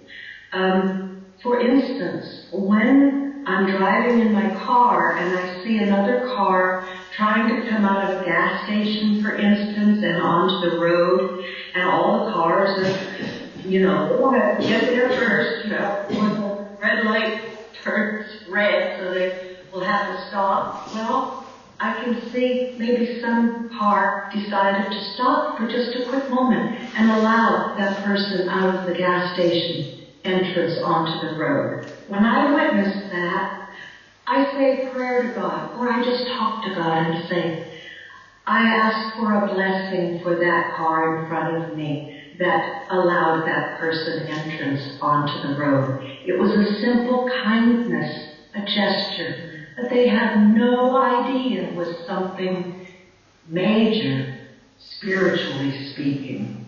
That was another big aha moment during my experience. I was shown how all those little moments of kindness that we do for one another are huge, spiritually speaking. Why? Because the ego is not involved during those moments. We don't do those things to get a pat on the back or recognition or to pump ourselves up and feel superior or anything like that. We do it because it's the right thing to do. It's a loving thing to do. It's a gift of our true self that we offer to others through those small acts of kindness. So a lot of my daily life is filled with gratitude that I'm expressing to God. I learned from my experience that love is our destiny. It is why we were sent to earth, to learn how to love better. I also know that when God sees us doing our part, developing the gift that He has given us, then He will do His part and open up doors that we can't even begin to imagine on our own. Allowing ourselves to go to God and ask for a specific need is fine. Then let it go. You've already given it to God. God will decide in God's own time whether or not that request is for our highest good or not. We really are small children, and God is our parent, if you will. And as a child, we may want to eat chocolate cake at every single meal. But our mother or father knows that eating chocolate cake all the time isn't good for us. And that chocolate cake will be held for us for maybe special occasions or once in a while. And I think God sees us in the same way as children. We want this. I want it now. I think this is in my highest good. This is what I want. This is what, but God knows really what it is for our highest good. And be patient, just trust. Put your love outwardly to God know that He hears your prayers. He loves us as if we were the only one on the face of the earth. We are each loved so unconditionally. Please believe that. Please believe that there is nothing you have done in your life that God will punish you for that.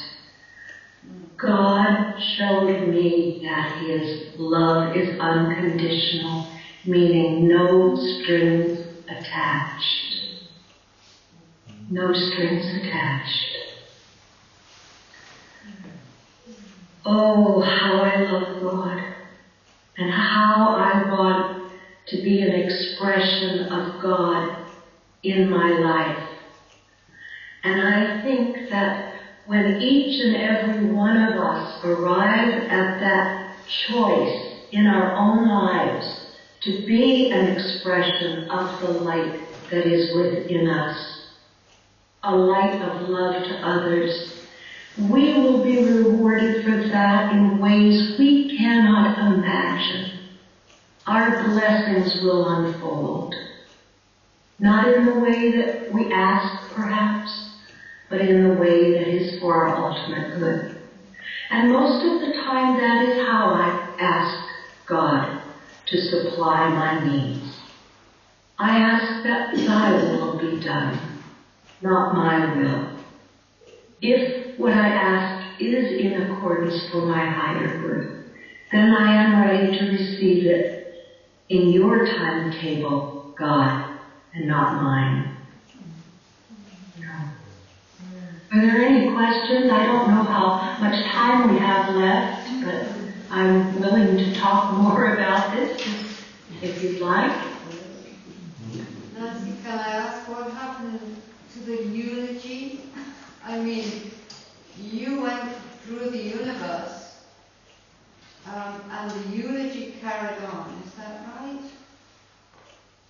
You were reading the... Yes, that is correct. Yes. It was a separate activity that was going on. My human body and human brain, human consciousness was delivering the eulogy. Apparently, that part of me was unaware that another aspect of me was somewhere else. I was focused on the eulogy. But my higher consciousness, my soul, my spirit had lifted out of my physical body and was involved in this other worldly dimension that I've described, which near-death experiences show us that consciousness is not dependent upon the brain for its survival. If it was, then when we die, there would be no consciousness able to experience anything. But that's not what many, many, many people who have died report coming back saying. They could hear, see, experience everything on the other side while they were clinically dead. So it is possible to go lift out of the physical body and go on with your physical body's activities. It's not dependent on brain activity. But when you came back and you were reading, because this happened in a nanosecond, you said, you came back and you were carrying on reading. Did anyone notice a difference? Because you must have felt different when you came back and you were reading. Oh, yes. Thank you for asking that question. I was just finishing up the last few words of the eulogy when my spirit re-entered into my physical body. I was left with a feeling of, oh my goodness, I'm a brand new person. It felt as if I had been born again. I felt differently. I experienced so much love that I wanted to share with everyone. We went to my friend's parents' house afterwards for refreshments after the funeral. And 3 people came up to me afterwards who did not know each other, who did not sit next to each other, but each independently said to me, "While you were speaking, I noticed there was a white halo surrounding your entire body." And they said it lasted the entire time you said the eulogy. And one woman said, "I even rubbed my eyes to think maybe I was seeing something. And when I opened my eyes again, no, that halo was completely surrounding you." I wanted to say, yes, something divine really, truly happened, but I was afraid to say anything to anyone. I was afraid no one would believe me. I had not heard yet of Raymond Moody's book, Life After Life. I had not heard of anything like that before. Yes, I had died many years before, but I had not entered into a deeper experience with the light as I did this time. I believe that my mystical experience as a small child opened me in some way. I developed more psychically as a small child. My second experience, I believe when I died, opened me further. I developed even more psychically. I became an empath, developed clairsentience and precognitive type message dreams of things that would come true in the future. And then, of course, my third experience, much deeper experience, even opened me greater. I have a greater capacity to love now, everyone. Very inspiring and very beautiful, and you're a good example. We can feel the love right in the room. Oh. Well, love recognizes love. You are love.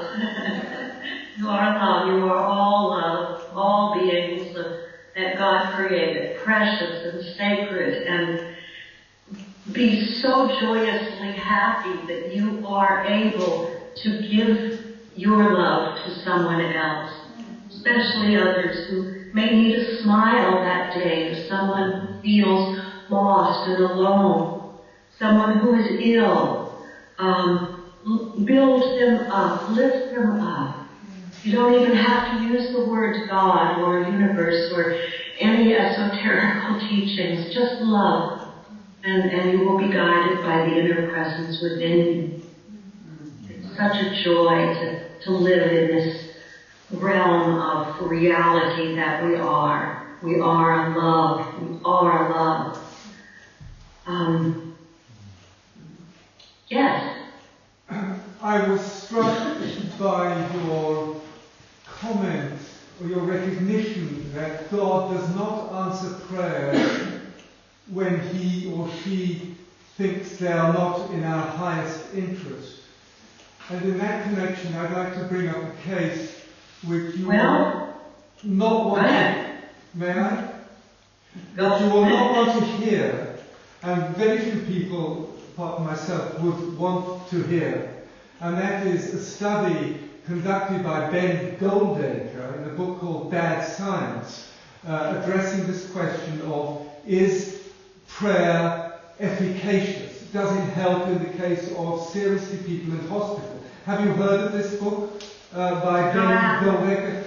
Well, could I briefly tell you, he did experiments which were, according to the scientific methods we recognize, valid, in 3 groups, people who were all seriously ill. One group knew it was being prayed for, and was being prayed for, or was told it was being prayed for. Another group was told it was being prayed for and was not being prayed for. And the third group was not being prayed for and was not told that it was being prayed for.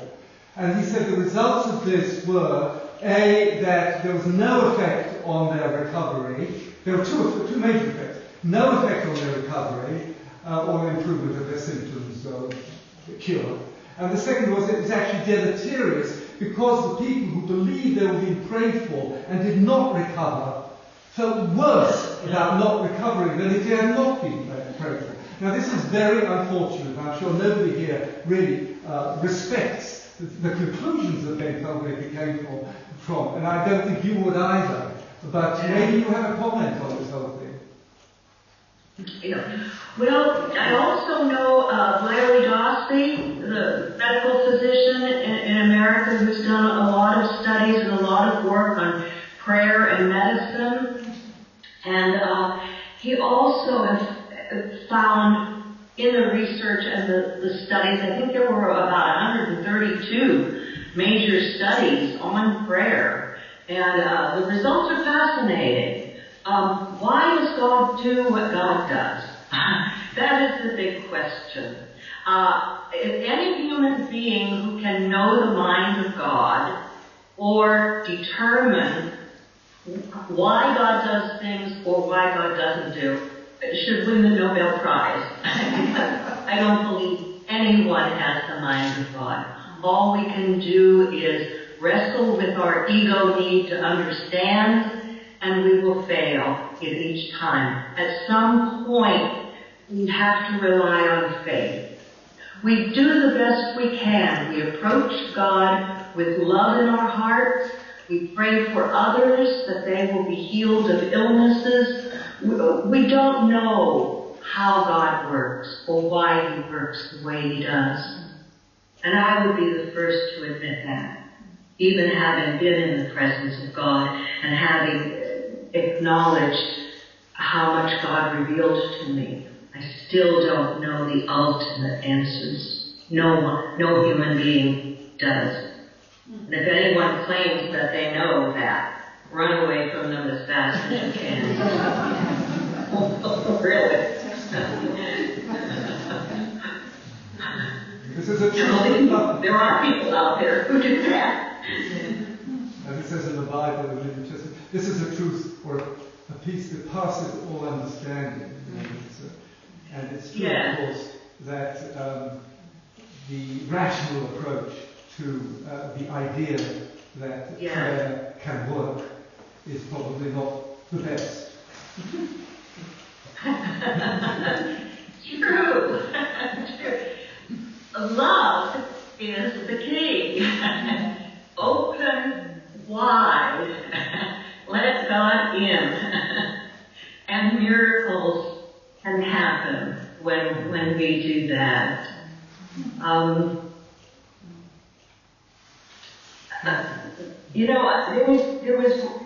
There was one, may I share this? I mean, I don't know what time is left. I don't have a clock here, but very briefly I'd like to tell you about something that happened to me when I wasn't looking for it, but it was the result of prayer.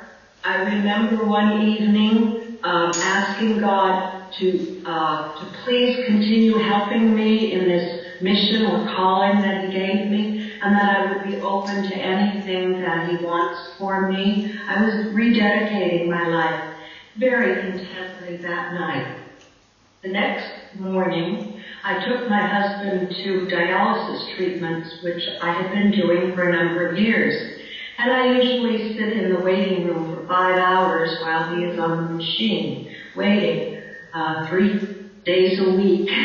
After a year of doing that, I had to get out of that waiting room. So I went to a local library nearby, and I went into one of those soundproof rooms. And I just started praying to God, loving Him, opening my heart wide, not asking for anything, but just being in the presence that I talk about so much. And suddenly a thought came whizzing by my mind. It was a beautiful message. Where did that come from, I wondered. I wasn't thinking along those lines. Soon another message was boom, and I couldn't remember it soon afterwards. This kept happening. Each time I went to the library like that for several weeks.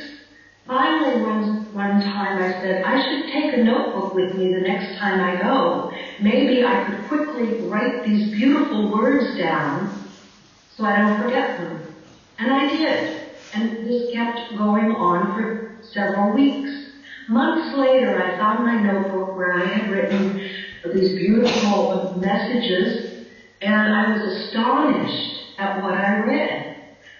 I went to God and said, God, are you asking me to share these beautiful messages with people? How will I do that? Shall I just put them together in another book? I don't do anything unless I get confirmation from God. I went to God, yes, do that. And so all I did was put those beautiful messages in a book and titled it, My Beloved Messages from God's Heart to Your Heart. May I just read something because it does not come from me, it comes straight from God. I'm telling you, this is the truth. My beloved, your purpose in life is not found external to yourself. It is found in your capacity to love. Here's another one. My beloved, when you make my holy vision for your life your goal, you will see my light and hear my voice in the heart of your soul. You may not know what that vision is, but my spirit within will show you the path to follow. I don't come up with these things. Truly, my beloved, your life is a delicate balance between making things happen and letting them happen. If you have done your best, you can rest, knowing whatever experience comes along, it is needed for your personal growth. Here's one I love. My beloved, before you can experience me in your soul, you must cleanse the mirror of your heart through ethical living, selfless service, and loving kindness. Erase your fear thoughts as well. Then, when you look into the mirror of your heart, you will find me there. Oh, beautiful. I mean, this is all God. It's all God, not me. My beloved, sometimes you think I am not helping you, but trust me, I am. I often do my best work in secret and in my own time. I love to surprise and delight you when you eventually discover my hand of grace working on your breakthrough. Oh. I get filled with joy because I know this is God. I know it. My beloved, be patient with me. Realize there are processes involved before your answers come. And the very last message that came through while I was engaging in those prayers for several weeks in the library, the last one, my beloved, remember this. I want to fill you with my overflowing love, joy, and peace. Listen for my voice within and be prepared to receive anything I choose to bestow upon you. Your nature will be made to correspond to my nature the more you turn within toward me. I am at the center of your being. I must become the center of your being. I love you unconditionally for all eternity, my beloved, your loving Creator.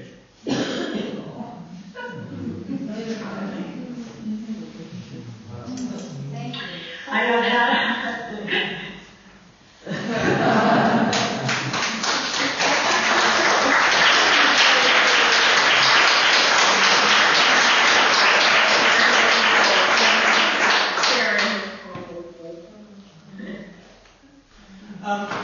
sorry, I'm a little bewitched here.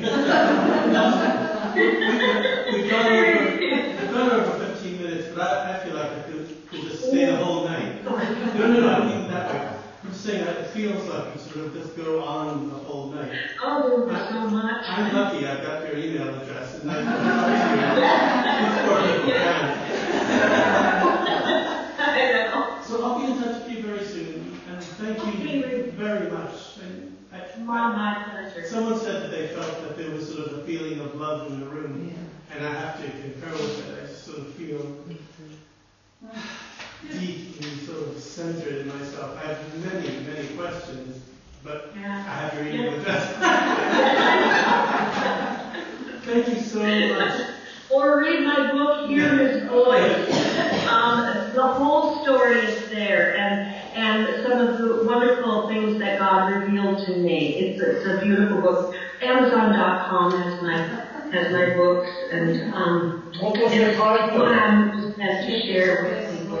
So not for my purpose, my ego, but it's for God. Thank you, Randy. What's the other title again of your book? Oh, this one. Hear His Voice, the Light's Message for Humanity. Revelations from a woman who came back from heaven's door twice.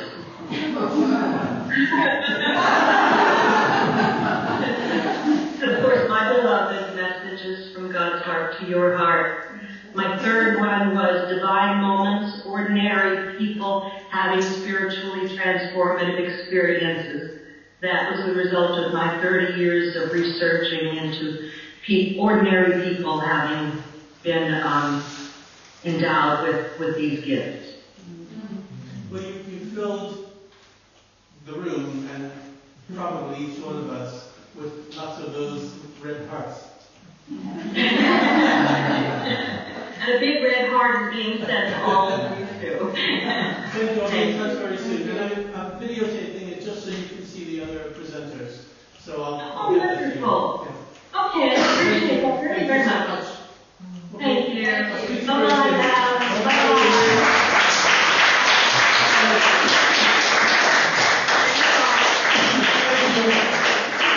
I love you. Thank you.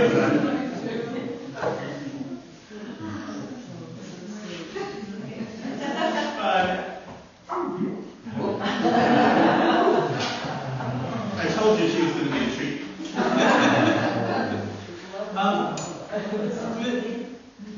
Nancy Clark.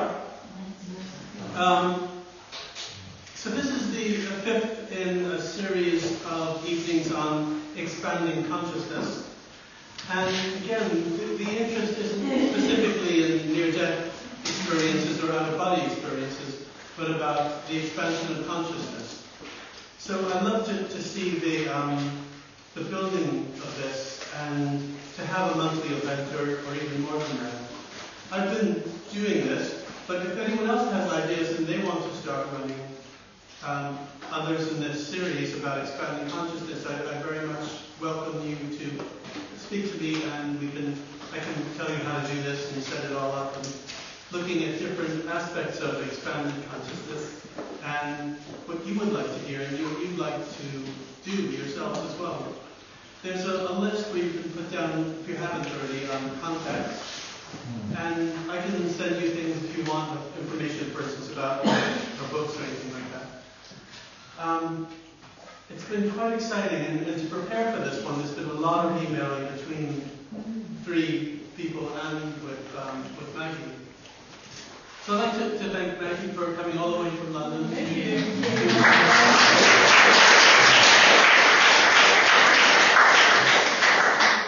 But I really wanted to see this flower, because it feels to me like, I don't know if it's a certain age in life or whether everyone's interested in the questions that are mystical and about consciousness. And I asked at one point the question, what is consciousness? I want to do an evening about what is consciousness. I don't know if we'll come to an answer, but I'm really interested in the question. So thank you all for coming. And please do contact me if you have any thoughts or ideas for how it could develop and things that you want to do or you'd like to see me do. I just think it's great to have people come together to ask questions and hear people's stories about consciousness and expanding consciousness. And I see this place, and I see the arts as a way to expand consciousness. I don't think it's separate from that at all. And I think all the different applications in our lives and things we can do are all about, or we can make them about expanding consciousness. So thank you so much for coming. Thank you.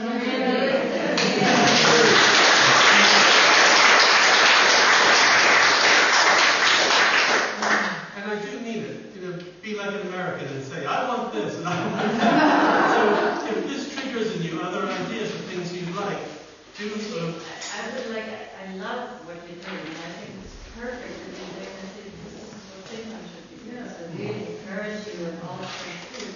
And I would love, if technologically this is possible, I would love to be part of this, even if I'm not in Finland. So if it's possible to have a sort of a Skype connection, that would be wonderful. It's something we could actually start to build upon. People coming from other countries.